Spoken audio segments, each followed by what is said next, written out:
Hello friends, আমি অচিন্ত। আমি চলে এসেছি নতুন ইউটিউব চ্যানেল টু সেট কিচেনে। আজকে আমার সাথে একটা নতুন রেসিপি শেয়ার করবো। সেটা হচ্ছে খইয়ের নাড়ু বানিয়ে দেখাবো। তো সেটা বানানোর জন্য কী কী উপকরণ লাগে চলুন দেখাই। তার আগে একটা কথা জানিয়ে দিই, আমার চ্যানেল যেসব ভিডিও ছাড়াচ্ছে আমার যদি ভালো লেগে থাকে অবশ্যই লাইক, কমেন্ট ও শেয়ার করবেন, বেশি বেশি করে শেয়ার করবেন।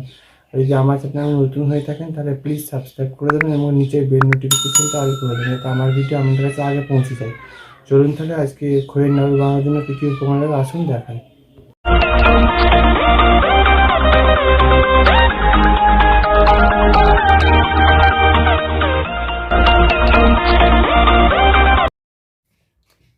দেখুন বন্ধুরা, খইয়ের নাড়ু বানানোর জন্য কী কী উপকরণ লাগা চলুন দেখিয়ে দিই। এখানে আমি 200 গ্রামের মতো খই নিয়ে নিয়েছি।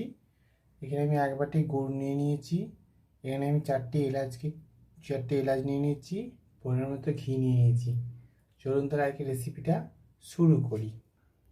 গ্যাসটা যদি কড়াটা বসিয়েছি, কড়াটা গরম হয়ে গেছে। এর মধ্যে আমি খইগুলো একটু নেড়ে নেব। এবার একটু নেড়ে চেড়ে হালকা করে নেড়ে নেব, একটু গরম করে নেব।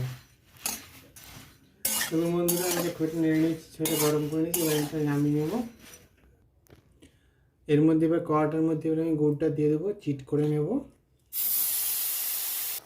এটা আমি এবার নেড়ে একটু চিট করে নেব। এটা আমার তনকা গুড়টা চিট হোক, তনকা আমি খইটা গুঁড়ো করে নেব। মিক্সির মধ্যে দিয়ে দিয়েছি। এবার আমি এটা আটকে ভালো করে গুঁড়ো করে নেব। এবার আমি এটা ঘুরিয়ে নেব। এই যে গুঁড়ো করে নিচ্ছি, এভাবে আমি সবগুলো গুঁড়ো করে নেব। গুড়টা আমার চিটে হয়েছে, এটা আমি এবার খইয়ের সাথে মাখিয়ে নেব। গুড়টা আমি এবার খইয়ের মধ্যে দিয়ে দেবো।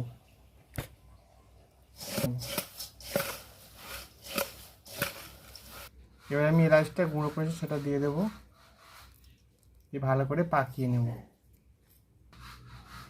এবার আমি ঘিয়াত করে নেব, করে নিয়ে এবার আমি একটু একটু করে নিয়ে পাকিয়ে নেব। পাকিয়ে নিয়েছি, এবার আমি সবগুলো রেডি করে নেব। দেখুন বন্ধুরা, আমার খইয়ের নাড়ু রেডি হয়ে গেছে। এই রেসিপিটা যদি আপনাদের ভালো লেগে থাকে অবশ্যই লাইক, কমেন্ট ও শেয়ার করবেন, বেশি বেশি করে শেয়ার করবেন। আর প্লিজ সাবস্ক্রাইব করে দেবেন এবং আমাদের পাশে থাকবেন। তাহলে ধরুন দেখা হচ্ছে নেক্সট ভিডিওতে।